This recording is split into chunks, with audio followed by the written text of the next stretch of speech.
இந்த ராகுல் காந்தின்றவரு நேர பிரதமர் வீட்டு வாசல்ல போய் படுத்துக்கிட்டு அங்க கூட்டத்தை எல்லாம் கூட்டி பிரதமர் வீட்டுக்குள்ள போய் அடிங்கடான்ற ரேஞ்சுக்கு போராட்டம் பண்றாரு. இதுக்கு முன்னாடி இந்திய சரித்திரத்திலேயே ஒரு பிரதமருடைய வீட்டை போக்கஸ் பண்ணி ஒரு அரசியல் தலைவருடைய வீட்டை போக்கஸ் பண்ணி இது வரைக்கும் யாருமே பண்ணது கிடையாது. இது என்ன கேவலமான ஒரு செயல். இப்ப இந்த நீட் வந்தனால என்ன ஆயிடுச்சு அப்படின்னு சொன்னோம்னா, இந்த மெடிக்கல் காலேஜ் ஓனர் அவர் பேத்தியா இருந்தா கூட சீட்டு கொடுக்க முடியாது.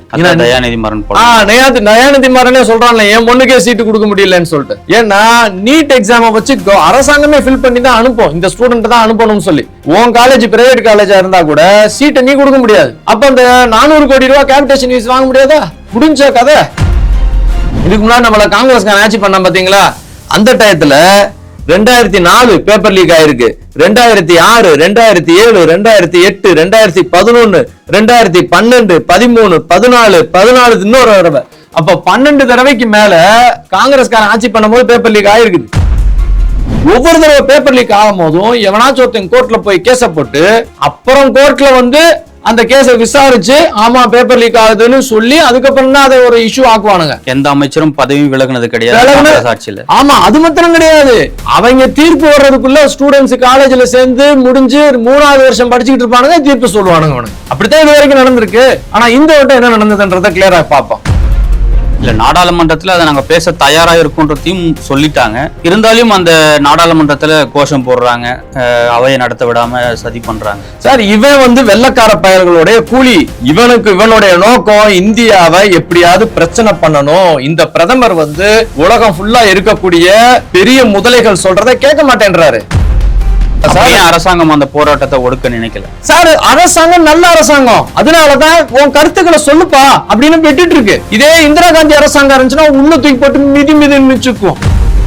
அந்த தீவிரவாத சிந்தனைகளோட பங்களாதேஷ்ல இருந்து ஆதரவு எல்லாருலயும் வந்திருக்கு. அந்த காக்ரோச் ஜனதா பார்ட்டியில பெரிய கூட்டம் சேர்ந்ததா சொன்னாங்க பாத்தீங்களா? அதுல ஆல்மோஸ்ட் 80% பேரு பங்களாதேஷ்காரங்க, பாகிஸ்தான்காரனுங்க.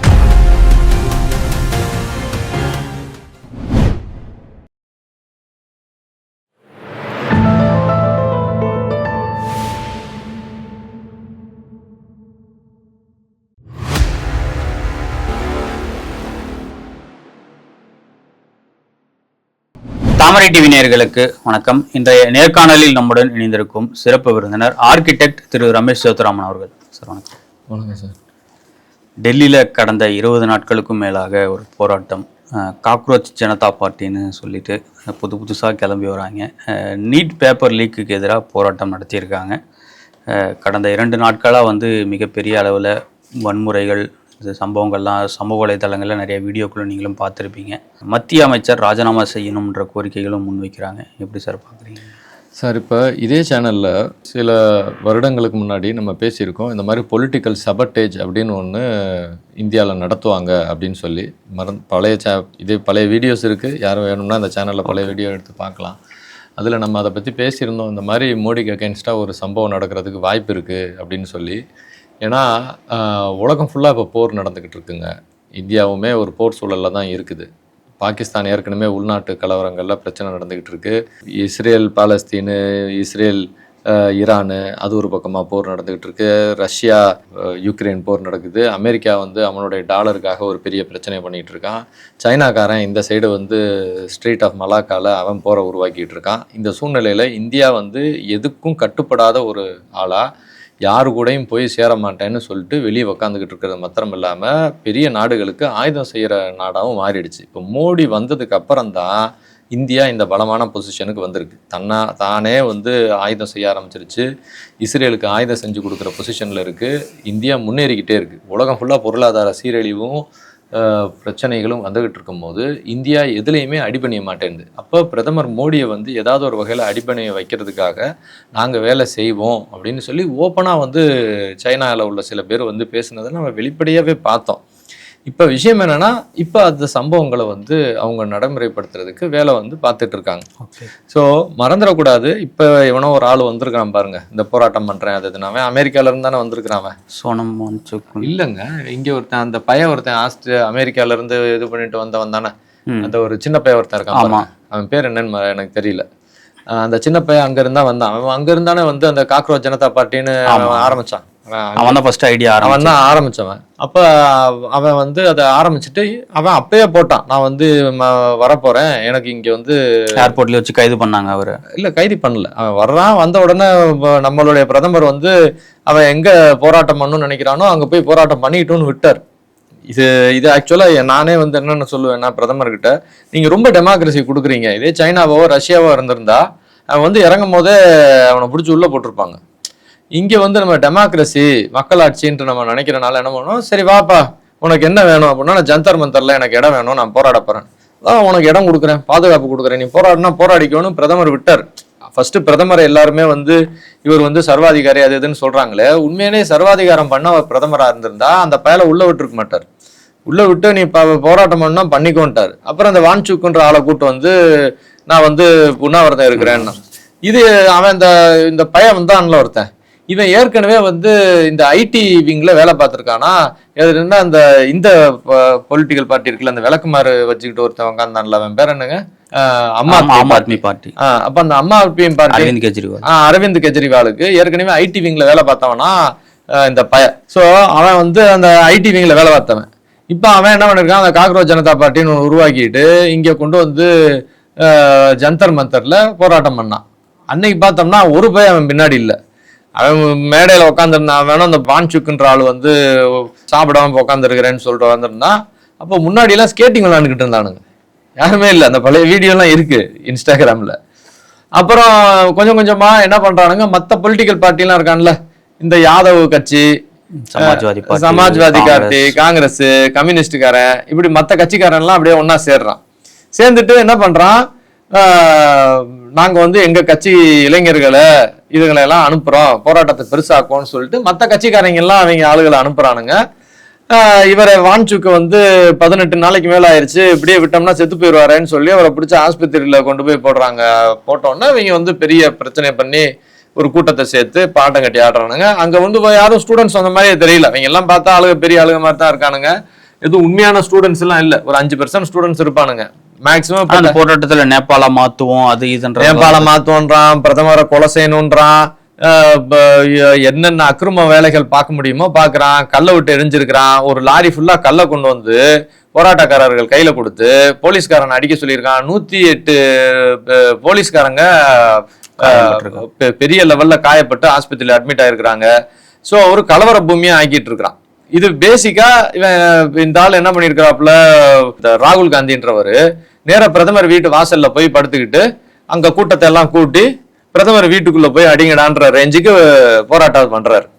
ஏன்னா ஒவ்வொரு தடவையும் இந்த பங்களாதேஷ்ல போராட்டம், நேபாளில போராட்டம், இல்ல ஸ்ரீலங்கால உள்ள போராட்டங்கள் எல்லாம் பாத்தீங்கன்னா அந்த தலைவர்களுடைய வீடுகளை குறி வச்சுதான் இந்த போராட்டம் நடந்திருக்கு. அப்ப இந்த ஆளு ராகுல் காந்தி என்ன பண்றாப்புலன்னா, பிரதமர் வீட்டுக்கு முன்னாடி போய் உட்காடுறான். இது வந்து ராகுல் காந்தின்ற ஒரு மனுஷனுக்கு பண்ண தகுதியற்ற ஒரு செயலை செஞ்சிருக்காப்புல. இதுக்கு முன்னாடி இந்திய சரித்திரத்திலேயே ஒரு பிரதமருடைய வீட்டை போக்கஸ் பண்ணி, ஒரு அரசியல் தலைவருடைய வீட்டை போக்கஸ் பண்ணி இது வரைக்கும் யாருமே பண்ணது கிடையாது. இது என்ன கேவலமான ஒரு செயல். அப்ப வீட்டுக்கு முன்னாடி போய் வீட்டு கதவை உட, இந்த கூட்டத்தை கொண்டு போய் வீட்டுக்கு முன்னாடி நிப்பாட்டி வீட்டு கதவை உடன்னு சொல்லி ராகுல் காந்தி வந்து இவங்களை மோட்டிவேட் பண்ணி முன்னாடி போய் நிக்கிறார். இதுக்கு முன்னாடி இவங்க கலவரம் நடந்திருக்கே, உங்க பாட்டி இறந்து போகும்போது அப்ப சீக்குகள் எல்லாம் கொண்டாங்க பாத்தீங்களா, ஒரு கலவரம் நடந்ததுல. அப்ப யாராவது அவங்க வீட்டு வாசலுக்கு முன்னாடி போய் நின்று போராடினாங்களா? யாராவது அவங்க வீட்டுக்கு முன்னாடி போய் ஏதாவது ஒரு வேலை நடந்திருக்குதா? இவங்க ராகுல் காந்தி, ராஜீவ் காந்தி இவங்க வீட்டுக்கு முன்னாடி யாராவது ஏதாவது பண்ணிருக்கிறாங்களா? கிடையாது. இது என்ன கெட்ட பழக்கம். அப்போ பிரதமர் வீட்டுக்கு முன்னாடி, அதுவும் பிரதமர் அவர் ஒரு தனி மனிதரா, ஒரு நாட்டுடைய ரெப்ரசன்டேட்டிவ், அவர் வீட்டுக்கு முன்னாடி போய் கூட்டத்தை சேர்த்து வீட்டு கதவை உடைக்கிற மாதிரி உடைக்க சொன்னா அது என்ன பழக்கம்? அப்ப உண்மையிலே வீட்டு கதவை உடைச்சிட்டு உள்ள போயிருந்தாங்கன்னு வச்சுக்கோங்க, அப்ப பிரதமருக்கு பாதுகாப்பு கொடுக்குறவங்க ஷூட் பண்ணிருப்பாங்களா இல்லையா? அப்படி ஷூட் பண்ணியிருந்தா இளைஞர்களை ஷூட் பண்ணிட்டாங்க ஊன்னு சொல்லி இது பண்றது இல்ல. பிரதமர் அவங்க இருந்து வேற வழி இல்ல, எதுக்குடா நம்ம இங்க இருந்து போயிடுவோம்னு போயிருந்தா பிரதமர் பயந்து ஓடிட்டாருன்னு சொல்லி நியூஸ் கொண்டு வரும். அப்ப அந்த நியூஸுக்காக தானே போயிருக்கிறாரு ராகுல் காந்தி. இது ராகுல் காந்தின்ற ஒரு மனுஷனுக்கு தகுதியா? ஒரு காந்தி குடும்பத்துல இருந்து வந்தவர் மாதிரியா பிஹேவ் பண்றாரு? அவர் கரெக்டா தான் இருக்கிறாரு. வெள்ளைக்காரனை போய் பாக்குறாரு, வெள்ளைக்காரன் கூட கிடக்குறாரு. கரெக்டா அவன் சொல்றான், வெள்ளைக்காரன் சொல்றான் நீ போ அப்படின்றான். கரெக்டா இத்தனை நாளா வராத ராகுல் காந்தி கரெக்டா இந்த பிரச்சனை பெருசாகும் போது அங்கிருந்து வந்து பிரதமர் வீட்டுக்கு முன்னாடி போய் உட்காந்துக்கிறாரு. இப்ப அவன் எதிர்கட்சிக்காரனா இருக்கான், பேரனா கூட இருக்கான் பாத்தீங்களா, அரவிந்த் கெஜ்ரிவால். அவன் கட்சிக்காரனே சொல்றான், ஏன்டா நாங்க இத்தனை நாளா உட்காந்து போராட்டத்தை இது பண்ணி இருக்கிறோம், போராட்டம் பீக்ல வர டயத்துல நீ முன்னாடி வந்து பேர் வாங்கிட்டு போறியான்னு அவங்களுக்குள்ளேயே சண்டை போட்டுக்கிறானுங்க. சரி, நாம வந்து சாதாரண மனுஷங்க ஃபர்ஸ்ட் ஒரு விஷயம் கேட்கணும். இந்த பிரச்சனை எல்லாம் எதுக்காக நடக்குதுன்னு சொல்லிட்டு, இது எதுக்காக நடக்குது அப்படின்னு சொன்னோம்னா, நீட் எக்ஸாமுக்கு அகேன்ஸ்டா நடக்குது அப்படின்னு தமிழ்நாட்டுல சில பேர் நம்பிட்டு இருக்கான். நம்பிட்டு இருக்கிற மாத்திரம் இல்ல, இப்ப கம்யூனிஸ்ட் கட்சிக்காரன் மெட்ராஸ்ல எங்கேயோ ஒரு இடத்துல போராட்டம் பண்றதுக்குன்னு டி நகர், சைதாப்பேட்டை போன்ற ஆமா கூட்டமா சேர்ந்து கத்திட்டு தர்றானுங்க. இப்ப நமக்கு தெரிஞ்சவங்களே வந்து சில பேர் மெடிக்கல் காலேஜ் வச்சு நடத்துறாங்க. மெடிக்கல் காலேஜ்ல இந்த நீட் எக்ஸாம் வர்றதுக்கு முன்னாடி பாத்தீங்கன்னா 200 ஸ்டூடெண்ட் ஃபர்ஸ்ட் இயர், ஒரு ஸ்டூடெண்ட்டுக்கு 2 கோடி ரூபாய் கேபிடேஷன் ஃபீஸ் வாங்கிட்டு இருந்தாங்க. அப்பனா 400 கோடி ரூபா, இன்னைக்கு வருஷம் ஆரம்பிச்சதுன்னா 400 கோடி ரூபா கேபிடேஷன் ஃபீஸ் மெடிக்கல் காலேஜ் ஓனருக்கு வந்துடும். அதுக்கப்புறம் ஒவ்வொரு ஸ்டூடெண்ட்டுக்கும் 25 லட்சம் ரூபா வந்து டியூஷன் ஃபீஸ் வாங்கிட்டு இருந்தாங்க. அப்படின்னா அது ஒரு 250 கோடி ரூபா டியூஷன் ஃபீஸ் மாத்திரம் வருஷம் வருஷம் வந்துடும். அப்ப அந்த நீட் இல்லைன்னா மொத்தம் 650 கோடி ரூபா ஒரு மெடிக்கல் காலேஜ் ஓனருக்கு பக்காவான வேட்டை. இது போக மற்ற ஃபீஸுகள்லாம் இருக்கு, அதை வச்சு சம்பளம் பிடிச்சி அதை நடத்திக்கலாம் காலேஜ. ஆனா இந்த 650 கோடி ரூபா சொலையா வரும், வருஷம் சொலையா அப்படியே வாழைப்பழ சொல்ல மாதிரி 650 கோடி ரூபா ஒரு மெடிக்கல் காலேஜ் ஓனருக்கு வந்துட்டு இருந்தது. இப்ப இந்த நீட் வந்தனால என்ன ஆயிடுச்சு அப்படின்னு சொன்னோம்னா, இந்த மெடிக்கல் காலேஜ் ஓனர் அவர் பேத்தியா இருந்தா கூட சீட்டு கொடுக்க முடியாது. தயாநிதி மாறனே சொல்றான்ல, என் பொண்ணுக்கே சீட்டு கொடுக்க முடியலன்னு சொல்லிட்டு. ஏன்னா நீட் எக்ஸாமை வச்சு அரசாங்கமே ஃபில் பண்ணி தான் அனுப்பும், இந்த ஸ்டூடெண்ட் தான் அனுப்பணும்னு சொல்லி. உன் காலேஜ் பிரைவேட் காலேஜா இருந்தா கூட சீட்டை நீ கொடுக்க முடியாது. அப்ப அந்த 400 கோடி ரூபாய் கேபிடேஷன் ஃபீஸ் வாங்க முடியாதா? முடிஞ்ச கதை. அப்புறம் 25 லட்சம் ரூபாய் டியூஷன் ஃபீஸ் வாங்கிட்டு இருந்தான்ல தலைக்கு 1000 குழந்தைகளுக்கு, அதுவும் வாங்க முடியாது. ஏன்னா 5 லட்சம் ரூபா தான் நீ வந்து டியூஷன் ஃபீஸ் வாங்கணும்னு சட்டத்தை பட்டாப்புல மோடி. அப்ப அதுவும் போச்சா? அப்ப இந்த மெடிக்கல் காலேஜ் ஓனர்கள் எல்லாருமே கொந்தளிச்சுக்கிட்டு இருக்கிறான். 650 கோடி ரூபா இன்னைக்கு வருஷம் ஆரம்பிச்சா சொலையா சம்பாரிச்சுட்டு இருந்த மெடிக்கல் காலேஜ் ஓனருங்க காசு எல்லாம் போச்சேன்னு ரத்த கண்ணே வச்சுக்கிட்டு இருந்தான். ஒரு மெடிக்கல் காலேஜுக்கே இந்த மாதிரி மொத்தம் 400 மெடிக்கல் காலேஜ் இந்தியா ஃபுல்லா இருக்கு. 400 மெடிக்கல் காலேஜ்னா மொத்தம் எவ்வளவுங்க காசு? ஒரு மெடிக்கல் காலேஜுக்கு வருஷம் ஆரம்பிச்சதுன்னா 650 கோடி ரூபாய் வருமானம் இருக்குது, கருப்பு பணம். சரியா, சொலையா. இப்ப ஒரு மெடிக்கல் காலேஜுக்கு 650 கோடி ரூபாய் வருமானம் அப்படின்னா 400 medical college, private medical college இருக்கு. 400 மெடிக்கல் காலேஜுக்கு எத்தனைப்பா? எப்பா கால்குலேட் போடுங்கப்பா. 2,60,000 கோடி. 2,60,000 கோடி ஒரு வருஷத்துக்கு ஒரு எல்லா மெடிக்கல் காலேஜ் ஓனர்களுக்கும் கிடைக்கக்கூடிய லாபம். அப்ப இந்த 10 வருஷமா இந்த மோடி பண்ணனால எத்தனை லட்சம் கோடி ரூபாய் நஷ்டம் தம்பி இந்த மெடிக்கல் காலேஜ் ஓனர்களுக்கு? 20 லட்சம் கோடி ரூபாய்க்கு மேல. அப்ப 20 லட்சம் கோடி ரூபாய்க்கு மேல நஷ்டப்பட்டுட்டு இவங்க எல்லாம் சும்மா இருப்பானுங்களா? முக்காவாசி பாத்தீங்கன்னா இந்த மெடிக்கல் காலேஜ் நடத்துறவன் எல்லாம் பாத்தீங்கன்னா அரசு குடும்பத்தை சார்ந்தவனுங்க தான். இந்த நாடு பாத்தீங்கன்னா ஒவ்வொரு ஸ்டேட்டுக்கும் ஒரு 2 குடும்பம் இருக்கும். அந்த குடும்பம் தான் அந்த ஸ்டேட்டையே கண்ட்ரோல் பண்ணும். இப்ப தமிழ்நாடு எடுத்தீங்கன்னா இப்ப திமுக குடும்பம் ஒண்ணு இருக்குல்ல, மொத்தமா பாத்தீங்கன்னா இந்த ராஜீவ் காந்தி குடும்பம் ஒண்ணு இருக்கு பாருங்க, காந்தி குடும்பம்னு ஒண்ணு இருக்கு. ஒவ்வொரு ஸ்டேட்டுக்கு போங்க, ஆந்திரா, கர்நாடகா, ஒவ்வொரு ஸ்டேட்டுக்கு பாத்தீங்கன்னா ஒரு 2 குடும்பம் இருக்கும். இந்த குடும்பங்கள் தான் அதை நடத்தும். இது வந்து ஒரு ஃபியூடல் லார்ட் சிஸ்டம் மாதிரி. மொத்தம் 60 குடும்பம் இருக்கு, மொத்தம் இந்தியாவை கண்ட்ரோல் பண்ற குடும்பம். இந்த குடும்பங்கள் தான் மேக்ஸிமம் மெடிக்கல் காலேஜ் நடத்திக்கிட்டு இருக்கும். இப்ப 20 லட்சம் கோடி ரூபாய் நஷ்டம். அவங்க எல்லாம் சும்மா இருப்பானுங்களா இந்த மோடி பண்ணனால? ஆனா ஏழைகளுக்கு எவ்வளவு பெரிய லாபம் பாருங்க. ஆனா அந்த ஏழை பசங்களுக்கு பாத்தீங்கன்னா எப்பயுமே பெருசா யோசிக்க மாட்டானுங்க. நமக்கு எவ்வளவு லாபம் இந்த அரசாங்கம் நம்மளுக்கு கொடுத்துருக்குன்றதை யோசிக்கிற கூட இவங்க யோசிக்க மாட்டாங்க. மெடிக்கல் காலேஜ் ஓனர்கள்லாம் திணறிக்கிட்டு இருக்கானுங்க. இந்த நீட்டை கொண்டு வந்தனால நம்மளுக்கு சம்பாதிக்க முடியலன்னு சொல்லிட்டு அவனுங்க காசு செலவு பண்ணி அந்த பொண்ணு பாவம், அது வந்து இவங்களா கொண்டானுங்களா என்னன்னு கூட தெரியல, திருட்டு பயலுக. அது ஒரு குட்டி பாப்பாவா அது இது பண்ணிட்டு டிவியில போட்டு காமிச்சு இப்படி தற்கொலை பண்ணிட்டாங்க, அப்படி பண்ணிட்டாங்க, இப்படி பண்ணிட்டாங்கன்னு இந்த மக்கள் பாவம் அறிவை யோசிக்கக்கூடிய மக்கள் கிடையாது. அவங்க சினிமாக்காரி என்ன கலர் சேலை போட்டிருக்கான்றதுக்கு யோசிக்கிற அறிவு கூட, என்னடா இந்த மாதிரி ஒரு சட்டம் போட்டனால மெடிக்கல் காலேஜ் ஓனர்களுக்கு இத்தனை லட்சம் கோடி ரூபாய் நஷ்டமாமேன்னு யோசிக்கிற அறிவு வேணும். கடவுள் அறிவை கொடுத்துருக்கான், எல்லாருக்கும் அறிவை கொடுத்துருக்கான் கடவுள். கொஞ்சம் அந்த அறிவு கொடுத்த கடவுளுக்கு கொடுத்த அறிவை கொஞ்சம் பயன்படுத்தணும். நம்ம இந்த ஜிமிக்கு நல்லா இருக்குல்ல, இந்த சேலைக்கு மேட்ச் ஆகுமா அப்படின்றதுக்காக அந்த அறிவை பயன்படுத்துறோம் இல்லையா? அதே மாதிரி இந்த சட்டம் போட்டனால இந்த மாற்றம் வருமா அப்படின்ற அறிவை அதுக்கும் பயன்படுத்தணும். அறிவு கொடுத்துருக்கான்ல இறைவன், அதை பயன்படுத்தணும். அப்பதான் தெரியும். இப்ப மெடிக்கல் காலேஜ் ஓனர்கள்லாம் ஒன்னா சேர்ந்து சிண்டிகேட் பண்ணி அவங்க பைசாவை கொடுத்து அவங்க ஒரு பக்கம் இந்த போராட்டத்தை கிளப்பிடான்றான். இன்னொரு பக்கம் இந்தியாவுக்கு மோடிக்கு அகேன்ஸ்டா இருக்கணும்ன்ற ஒரு கோஷ்டி அவனும் ஒன்னா சேர்ந்துக்கிட்டு அவனும் இந்த பிரச்சனையை பெருசாக்கடான்னு சொல்லி கத்திக்கிட்டு இருக்கிறான். இப்ப இந்த பிரச்சனை எப்படி கிளம்புச்சுன்றத நம்ம பார்ப்போம். கேட்டா இல்ல நீட் எக்ஸாமுக்கு ஒரு பேப்பர் லீக் ஆயிடுச்சு, அந்த லீக் ஆன பேப்பர் சம்பந்தமா அமைச்சர் பதவி விலகணும் அப்படின்னு சொல்லி தான் நாங்க வந்து முதல்ல ஆரம்பிக்கிறோம்னு சொல்லிட்டு இவங்க சொல்லிட்டு இருக்கிறானுங்க. இப்ப ஃபர்ஸ்ட் அண்ட் ஃபார்மோஸ்ட் இதுக்கு முன்னாடி நம்மள காங்கிரஸ்காரன் ஆட்சி பண்ண பாத்தீங்களா, அந்த டயத்துல 2004 பேப்பர் லீக் ஆயிருக்கு, 2006, 2007, 2008, 2011, 2012, 13, 14, 14 இன்னொரு தடவை. அப்ப 12 தடவைக்கு மேல காங்கிரஸ்காரன் ஆட்சி பண்ணும் போது பேப்பர் லீக் ஆயிருக்குது. அது மாத்திரம் இல்ல, தமிழ்நாடு அரசு இங்க திமுக ஆட்சி பண்ணும் போது எக்கச்சக்கமான தடவை பேப்பர் லீக் ஆகும் பல எக்ஸாம்களுக்கு, அது நமக்கே தெரியும். சரியா?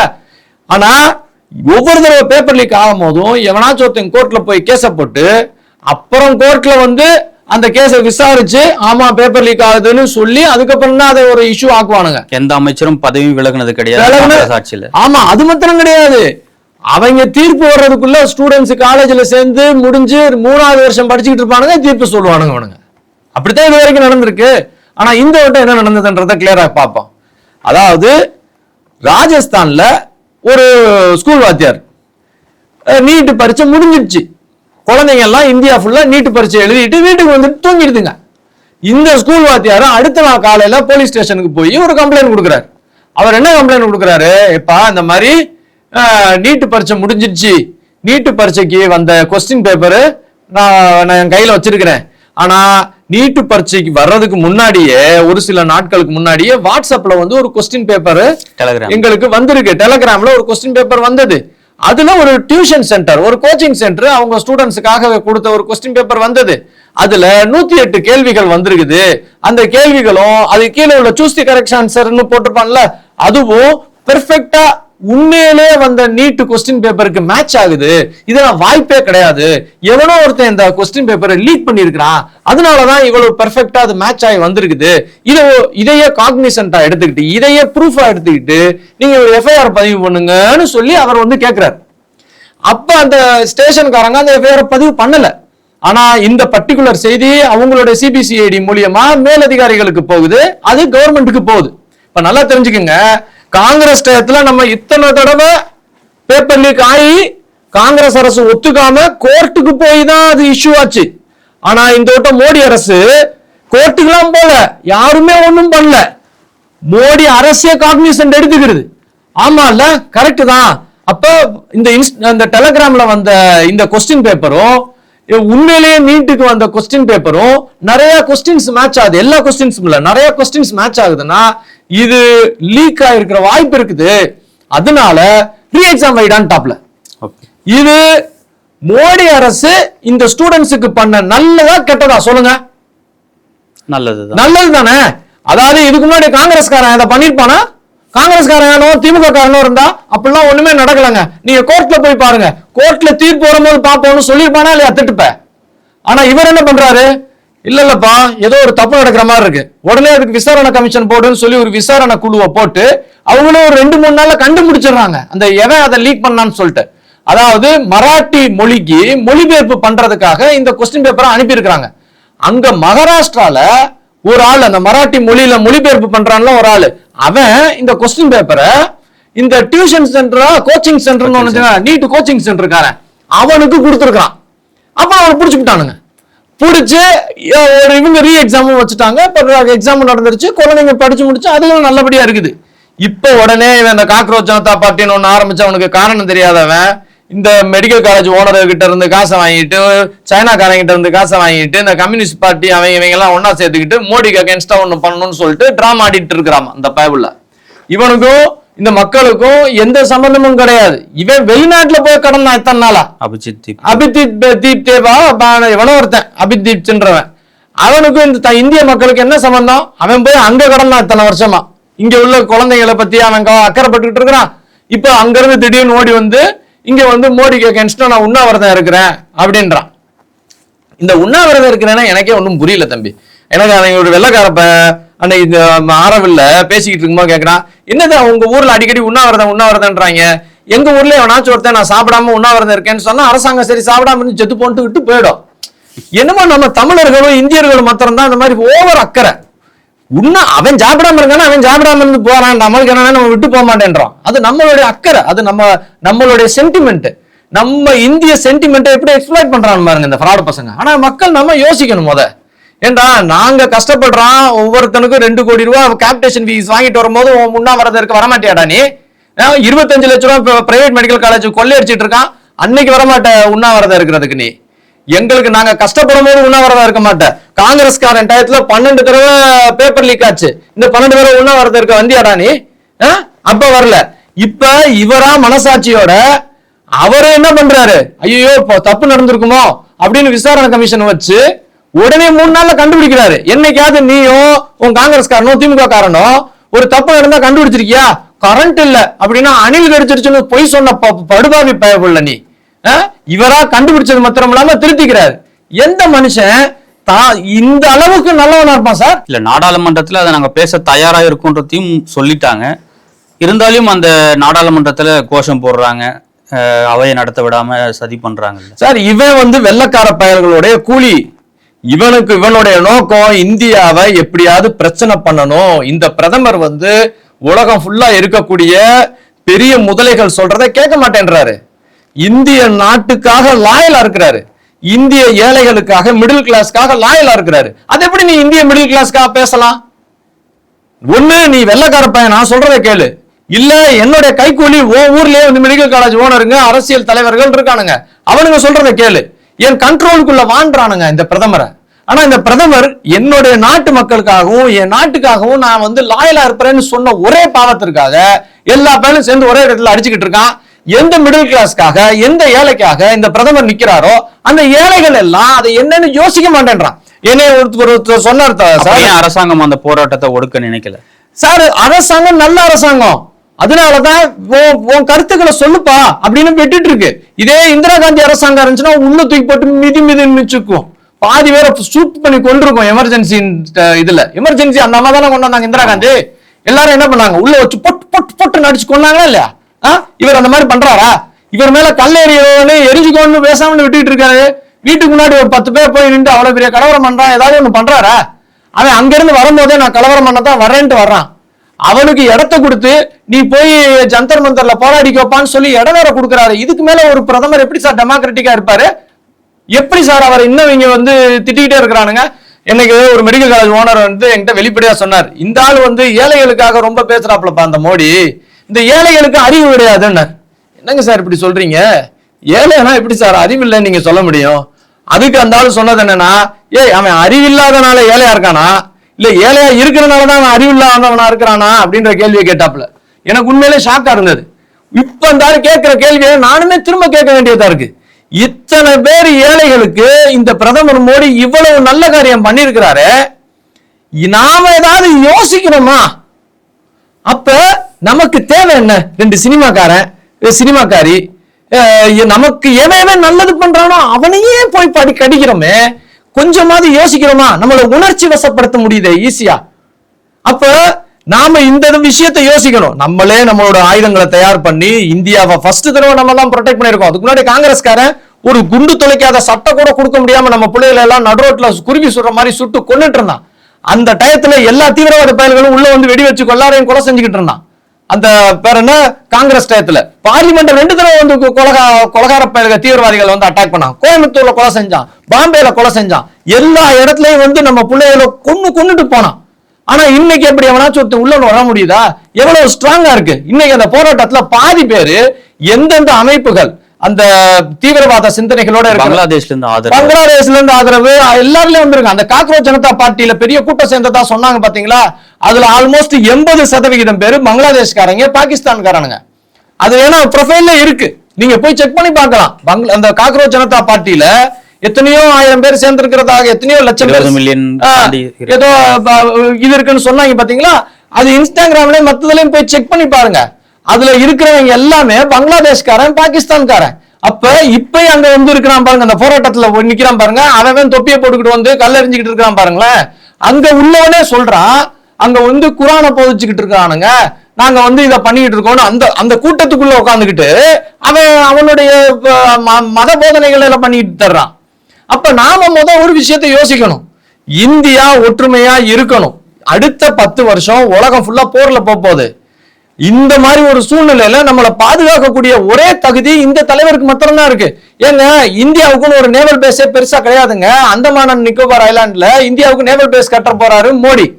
அந்த நேவல் பேஸ கட்டக்கூடாதுன்னு இந்த ஆளு ராகுல் காந்தி போய் நின்றுட்டு இருக்கான். எதுக்கு நிக்கிறார் அவரு? அவன் சைனாக்காரன் சொல்லிட்டான் அந்த ஸ்ட்ரெயிட் ஆஃப் மலாக்கால தான் அடுத்த போர் நடக்க போகுதுன்னு. நல்லா தெரிஞ்சுக்குங்க. இப்ப ஸ்ட்ரெயிட் ஆஃப் ஹார்மூஸ்ல போர் நடந்துட்டு இருக்கா இல்லையா? இன்னும் ஒரு சில வருடங்களா இல்ல ஒரு சில மாதங்களா தெரியல, ஸ்ட்ரெயிட் ஆஃப் மலாக்கால நடக்கும். ஸ்ட்ரெயிட் ஆஃப் மலாக்கானா நம்ம அந்தமான் நிக்கோபாரை தாண்டி இந்த மலேசியாவுக்கு போற கடல் பாதை. ஸ்ட்ரெயிட் ஆஃப் மலாக்கால போர் அடிச்சதான்னு வச்சுக்கோங்க, இந்தியாவுக்குள்ள ஒரு அரிசி பெருக்க வராது. வெளியே இருந்து இங்க இருந்து நம்ம ஏற்றுமதி செய்யற எந்த பொருளும் வெளியவும் போகாது. அப்ப ஸ்ட்ரெயிட் ஆஃப் மலாக்கா பாதுகாக்க வேண்டியது நம்மளுடைய இந்திய அரசோட கடமை. அதனாலதான் அவசரமா அங்க போய் நம்மளுக்கு நேவல் பேஸ் உருவாக்குறாங்க. அதை கட்டக்கூடாதுன்னு இந்தியாவுக்கு விரோதமா போராடிக்கிட்டு இருக்கிறப்பல ராகுல் காந்தி கேட்டா அங்க ஒரு 4 மரத்தை வெட்டிடுவானுங்கன்னு சொல்லிட்டு, இந்தியாவுக்கு விரோதமான சக்திகள் நம்மளை கட்டுப்படுத்தி நம்மளை அழிக்க நினைக்குது. அந்த சக்திகளுடைய ஒரு பொலிட்டிக்கல் சபட்டேஜ் இந்த சம்பவம் இன்னைக்கு இப்ப டெல்லியில நடக்குது பாருங்க. அது ஏழைகள், மிடில் கிளாஸ் நாம ஒன்னா சேர்ந்து நிக்கணும் இந்த பிரதமருக்கு பின்னாடி. கொஞ்ச நாள் பொறுங்க. இந்த திருட்டு பசங்களை ஏன் திருட்டுத்தனமா இருக்கானுங்க கொஞ்சம் யோசிங்க. இந்த பிரதமர், நான் இந்த பிரதமர் கிட்ட ஒரு ரெக்வஸ்ட் ஒண்ணு வைக்கிறேன். இப்ப சைனான்ற நாடு இருக்குல்ல, அது நீங்க நெட்ல போய் பார்க்கலாம். சைனான்ற நாட்டுல இதே மாதிரி ஒரு பிரச்சனை வந்திருக்கு இதுக்கு முன்னாடி. இந்த மாதிரி எக்ஸாமினேஷன் இருக்குல்ல, இந்த மாதிரி எக்ஸாமினேஷன் நடத்தும் போது அங்க இதே மாதிரி கோச்சிங் சென்டர் நடந்திருக்கு. அவங்க சில பேர் அந்த எக்ஸாம் பேப்பரை வாங்கி இந்த கோச்சிங் சென்டர்ல லீக் பண்ணிருக்காங்க. ஏன்னா அப்பதான் எக்ஸ்ட்ரா அவனுக்கு வருமானம் வரும்னு சொல்லிட்டு சைனா என்ன பண்ணிருக்கு, எல்லா கோச்சிங் சென்டரையும் பேன் பண்ணிடுச்சு. இனிமே எவனுமே எங்க ஊர் சைனால கோச்சிங் சென்டர் வைக்கக்கூடாதுன்னு சொல்லிட்டு பேன் பண்ணிட்டான். இப்ப இந்திய கான்ஸ்டிடியூஷன்ல, இந்திய அரசியலமைப்புலயும் பாத்தீங்கன்னா ஈக்குவாலிட்டி ஆஃப் ஆப்பர்ச்சுனிட்டின்னு ஒண்ணு இருக்குது. அதாவது எவனா இருந்தாலும் ஒரே தகுதியோட போனோம்னு. ஒரு ஆட்டோக்கார பையன் அவனால 6 லட்சம் கொடுத்து கோச்சிங் சென்டர் போக முடியாது. ஆனா ஒரு பணக்கார வீட்டு பையன் 6 லட்சம் கொடுத்து ஒரு கோச்சிங் சென்டர் போறான்னா அப்ப அவனுக்கு ஈக்குவாலிட்டி ஆஃப் ஆப்பர்ச்சுனிட்டி இல்லைன்னு அர்த்தம். அப்ப இந்திய கான்ஸ்டிடியூஷன் பிரகாரம் இந்த கோச்சிங் சென்டர் பேன் பண்ணணும். நம்ம எதுக்கு கோச்சிங் சென்டர்? உனக்கு என்சிஆர்டி புத்தகம் இருக்குது, உனக்கு ஸ்கூல்ல சொல்லி கொடுக்கானா இல்லையா? அதை வச்சுட்டு நீ பரீட்சை எழுதுறா. உனக்கு கோச்சிங் சென்டர் ஒண்ணு எதுக்கு இருக்கணும்? ஒரு ஸ்கூல் நடத்துறேன், லைசன்ஸ் வாங்கி ஸ்கூல் நடத்தணும். இந்த கோச்சிங் சென்டர் நடத்துறவனுக்கு ஒன்று லைசன்ஸும் தேவையில்லை. அவன் வாட்டுக்கு ஒரு டப்பா போட்டு தலைக்கு 6 லட்சம் வாங்கிட்டு கோச்சிங் சென்டர்னு பண்ணிட்டு அப்புறம் வர்ற காசை வச்சு இந்த மாதிரி மகாராஷ்டிரால மொழிபெயர்ப்பு ஆகக்கூடிய பேப்பரை எல்லாம் வாங்கி அதை லீக் பண்ணி விட்டு இந்த திருட்டு பேருக்கு இவங்க திருட்டுத்தனம் பண்ணுவானுங்க. மெடிக்கல் காலேஜ் ஓனர்களும் இந்த கம்யூனிஸ்ட்காரனுங்களும் வெளிநாட்டு சக்திகளும் இது ஒரு இதா மாத்தி எல்லாத்தையும் ஊரடிச்சு வலையில போடுமா? இந்த கோச்சிங் சென்டர்னு ஒருத்தர் இருக்கான்ல, அந்த நீட் கோச்சிங் சென்டர், அது கோச்சிங் சென்டர் இருக்கான்ல, இவன் எல்லாத்தையுமே முதல்ல பேன் பண்ணணும். சைனாக்காரன் அதை பண்ணிருக்கிறான். இப்ப நாங்களுமே நம்ம எம்பி கிட்ட சொல்லியிருக்கிறோம், நாங்களும் அதை ரெக்வஸ்ட் பண்ணியிருக்கோம். உங்களுடைய தலைவர்கள்கிட்ட இந்த மீடியா மூலியமாவும் சொல்லிக்குவோம், கோச்சிங் சென்டர்லாம் தேவையில்லை. சைனாக்காரன் பேன் பண்ணிருக்கான்ல, அவன் ஊர்ல உள்ள கோச்சிங் சென்டர், நம்மளும் கோச்சிங் சென்டர் பேன் பண்ணுவோம். என்சிஆர்டி புத்தகம் இருக்கு, வாத்தியார் ஸ்கூல்ல சொல்லி கொடுக்குறாரு, போதும். நீ பரீட்சை எழுதி அதுல உனக்கு என்ன முடியுமோ முடிச்சுக்கோ. அது எதுக்கு கோச்சிங் சென்டர்? இந்த கோச்சிங் சென்டர் இருக்கிறனால தானே இங்க காசு கொடுத்து லீக் பண்றானுங்க. இது எங்களுடைய ரிக்வெஸ்ட். பிரதமர் பின்னாடி நம்ம நிக்கணும். இந்த நாடு ரொம்ப முக்கியம். கட்டாயமா இதை பத்தி எல்லாரும் கொஞ்சம் யோசிங்க.